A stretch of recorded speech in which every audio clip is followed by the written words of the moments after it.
পুলিশকে মা বন্ধুকে দাঁড়িয়ে তাড়াচ্ছে পুলিশকে।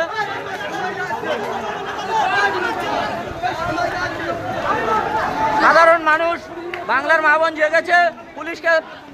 এবার আরজিকর কাণ্ডের আবহে আরো এক চাঞ্চল্যকর ঘটনা রাজ্যে। চতুর্থ শ্রেণীর এক ছাত্রীর দেহ উদ্ধার ঘিরে উত্তপ্ত দক্ষিণ 24 পরগনার কুলতলি। ছাত্রীকে ধর্ষণ করে খুন করা হয়েছে বলে অভিযোগ। এলাকায় পুলিশ ক্যাম্প থাকা সত্ত্বেও কিভাবে এই ঘটনা ঘটল তা নিয়ে উঠছে প্রশ্ন। বিক্ষোভে উত্তপ্ত গোটা এলাকা। শনিবার সকালে লাঠি হাতে রাস্তায় নেমেছেন এলাকার মানুষজন।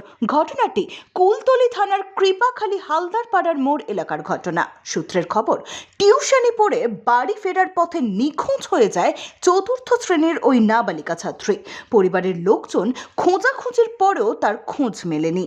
এরপর জয়নগর থানার পুলিশকে খবর দিলে ঘটনার তদন্ত শুরু করে পুলিশ।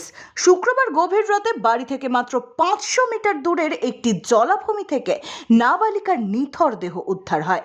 দেহে একাধিক আঘাতের চিহ্ন রয়েছে। তদন্তে নেমে মুস্তাকিন সর্দার নামে সন্দেহভাজন এক যুবককে আটক করে পুলিশ। পুলিশ সূত্রে জানা গিয়েছে, ধৃত যুবককে দফায় দফায় জেরা করার পর খুনের কথা স্বীকার করে সে।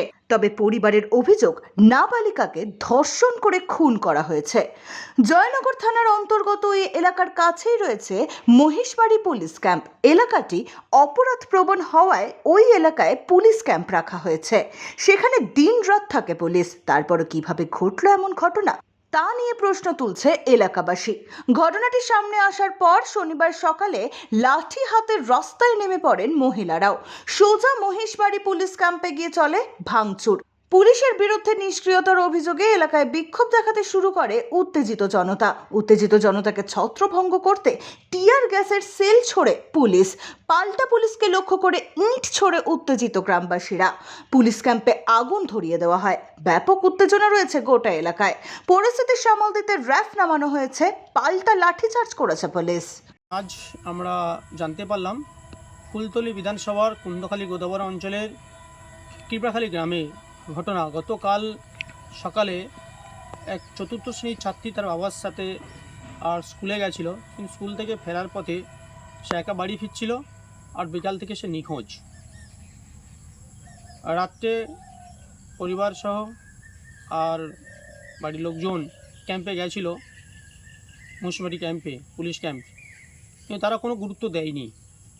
আজ ভোরে তার থেতলানো মুখ সহ মৃত অবস্থায় পাওয়া যায় বাড়ির কাছাকাছি। যেটুকু আমরা জানতে পারছি, সেখানে কিছু মুসলিম ছেলে তাকে কিডন্যাপ করে তুলে নিয়ে যায় এবং বেশ কয়েকজন এই ঘটনার সাথে জড়িত তাকে রেপ করে মেরে ফেলে দিয়ে গেছে।